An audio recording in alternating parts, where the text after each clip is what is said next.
Canada's CP-140 Aurora fleet, operated by the Royal Canadian Air Force, stands as a testament to the nation's enduring commitment to maritime security and strategic surveillance. Introduced in 1980, this maritime patrol aircraft, derived from the Lockheed P-3 Orion airframe, but equipped with the sophisticated electronic suite of the Lockheed S-3 Viking, has been a linchpin in Canada's defense architecture.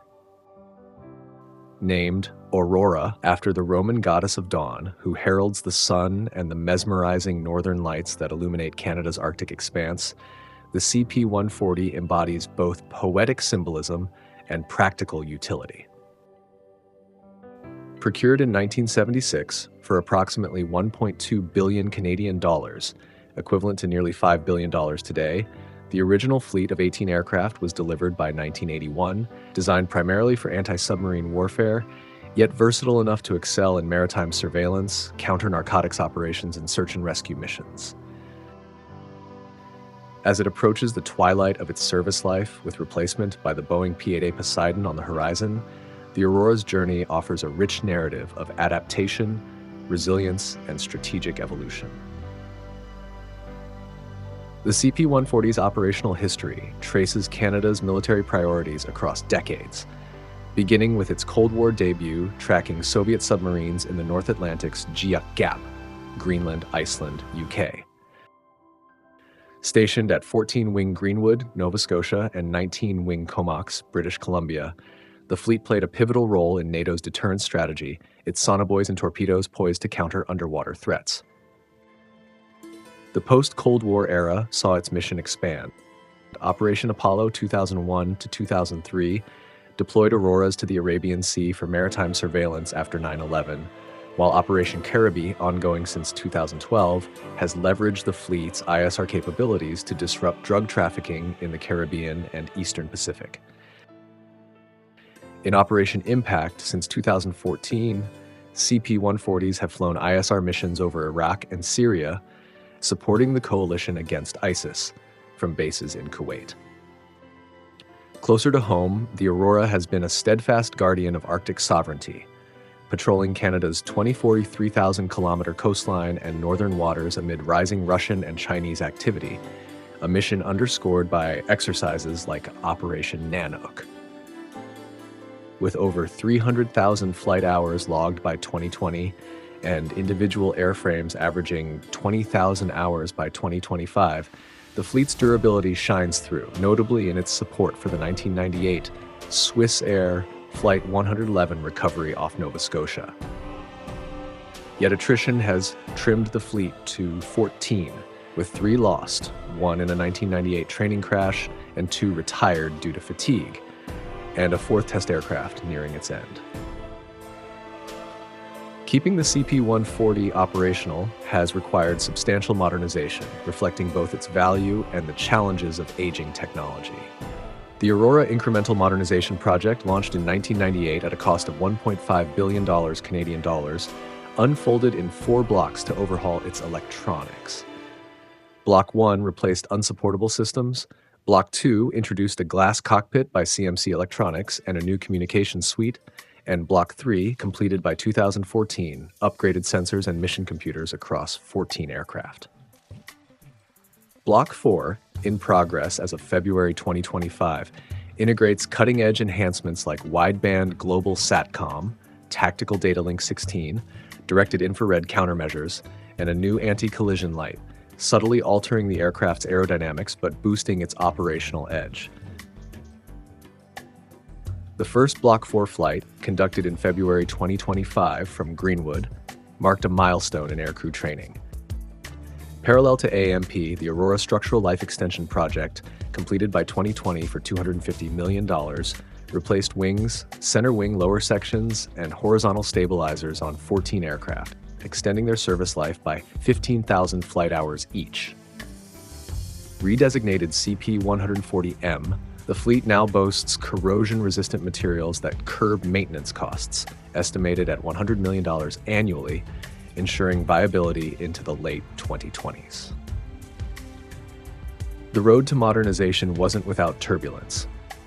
In 2007, the government briefly halted AMP to weigh replacement options, only to resume it months later, affirming the Aurora's interim necessity. The CP-140A Arcturus variant, acquired in 1991 from surplus P-3 airframes after Lockheed shuttered its Burbank production line, offered a stopgap for training in coastal patrols without ASW gear, but it too has faded from service. Replacement discussions spanned years, with contenders like the Raytheon Sentinel and PAL Aerospace's P-6 vying against the Boeing P-8A Poseidon. On March 28, 2023, Canada issued a letter of request to the U.S. Foreign Military Sales Program for 16 P-8As, a move approved by Congress in June and finalized on November 30, 2023 by Defense Minister Bill Blair. The $10.1 billion Canadian dollars deal secures 14 aircraft with an option for 2 more, with deliveries starting in 2026, initial operational capability in 2027, and full replacement by 2030, averting a capability gap once feared between 2032 and 2038. The P-8A, with its superior range, speed, and NATO interoperability, heralds a seamless transition. Regionally, the CP-140M's capabilities invite comparison with the U.S. Navy's P-8A Poseidon and Russia's Il-38, May, illuminating its strengths and limitations. The P-8A, operational since 2013, outclasses the Aurora with a 1,200 nautical mile range, extendable to 4,000 with refueling, a 564 miles per hour top speed, and state-of-the-art radar and sonobuoy systems. Advantages the CP-140M, with its 1,000 nautical mile range and 466 miles per hour speed, can't match. The P-8A's modern airframe and lower maintenance demands highlight the Aurora's age-related burdens, though Canada's adoption of the same platform ensures future parity. Russia's Il-38, a Soviet-era rival akin to the P-3, offers a comparable 12 nautical mile range and 450 miles per hour speed, but trails in modernization. Only a handful of Il-38Ns boast upgraded avionics, leaving most reliant on outdated systems. The CP-140M's Block 4 sensors and ISR suite give it a technological edge over the Il-38, though it lacks the latter's capacity for heavier ordnance like the Sea Snake torpedo. Against these peers, the Aurora occupies a middle tier, outpaced by the P-8A's modernity, yet ahead of the Il-38's obsolescence. Within the Canadian Armed Forces, the CP-140 remains a linchpin, supporting Joint Operations Command, the RCMP, and federal agencies with unmatched versatility. Its primary roles, ASW, maritime and overland surveillance, and ISR, extend to secondary tasks like environmental monitoring and disaster response, underpinned by a world-class mission suite of avionics, networks, and sensors. Based at Greenwood and Comox, the fleet conducts long-range missions over Canada's 3 oceans, the Arctic, and deployed theaters, reinforcing sovereignty and international commitments. Its strategic importance is magnified by Canada's vast geography and NATO obligations, making it a force multiplier despite its age. The Aurora's adaptability shines in exercises like Dynamic Manta, where it hones ASW interoperability with allies, and in domestic patrols that deter illegal fishing and smuggling. The CP-140's legacy is one of evolution amid adversity. From its Cold War roots to its multifaceted present, it has weathered structural fatigue, budget constraints, and procurement delays. Over 100 defense projects have faltered since 2010, yet the Aurora persists. Its annual maintenance, though costly, sustains a fleet that logged critical missions in 2024, from NATO exercises to Arctic surveillance. As the P-8A looms, the CP-140M's final years are a bridge to modernization, with interim leased ISR platforms ready if delays arise. Politically, figures like Conservative leader Pierre Poilievre advocate bolstering northern defenses, potentially accelerating such transitions, reflecting the Aurora's role in shaping Canada's strategic vision. Culturally, the CP-140 resonates beyond its military utility.